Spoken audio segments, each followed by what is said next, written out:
আসসালামু আলাইকুম ভিউয়ার্স, রেহনা রান্নাঘরে আপনাদেরকে স্বাগতম। আশা করি দেশে ও প্রবাসে যাই যেখানে আছেন আল্লাহর রহমতে ভালো আছেন, সুস্থ আছেন।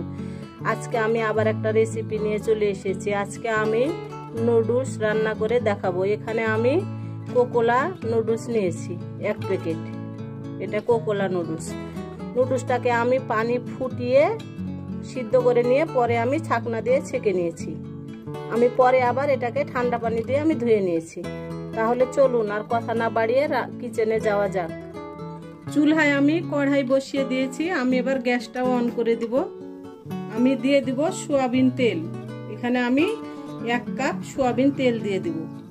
আমি যেহেতু 1 প্যাকেট নুডলস রান্না করব, আমি 1 কাপ সয়াবিন তেল দিয়ে দিলাম।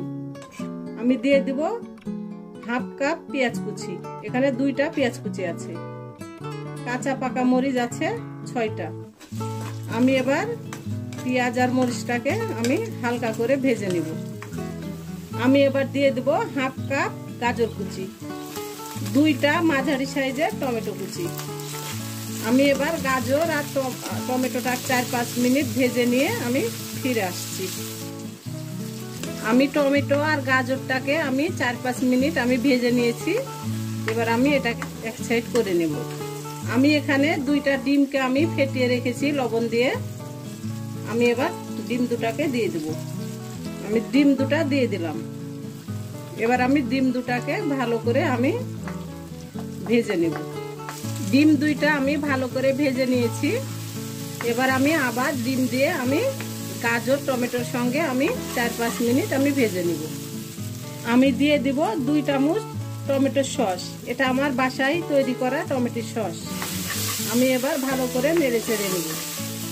আমি এবার সিদ্ধ করা নুডলসটা দিয়ে দেব। এখানে 1 প্যাকেট কোকোলা নুডলস আছে। আমি নুডলসটা আমি দিয়ে দিলাম।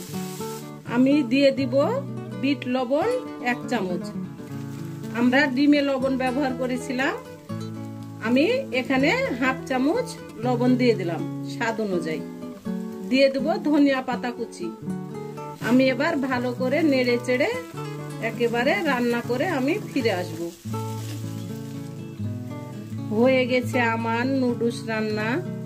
আমি এগ নুডলস রান্না করলাম।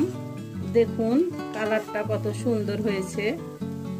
আমি যেভাবে রান্না করলাম আপনারা একবার হলো আমার মতো করে রান্না করে খেয়ে দেখুন। এটা অসম্ভব একটা মজার রেসিপি। আমি এবার পরিবেশন করে নিব। গ্যাসটা অফ করে এবার আমি পরিবেশন করে নিলাম। হয়ে গেছে আমার পরিবেশন করা। আশা করি আমার রেসিপিটা অবশ্যই ভালো লাগবে। যদি ভালো লাগে তাহলে আমার চ্যানেলটিতে লাইক কমেন্ট শেয়ার করতে ভুলবেন না। বেশি বেশি করে সাবস্ক্রাইব করার অনুরোধ রইল। যদি ফেসবুক থেকে দেখেন তাহলে অবশ্যই একটা ফলো দিয়ে দেবেন। যদি ইউটিউব থেকে দেখেন তাহলে একটা সাবস্ক্রাইব করার অনুরোধ রইল। আজকের মতো এখানে বিদায়। আবার অন্য কোনো রেসিপি নিয়ে আসবো। সবাই ভালো থাকবেন। আল্লাহ হাফেজ।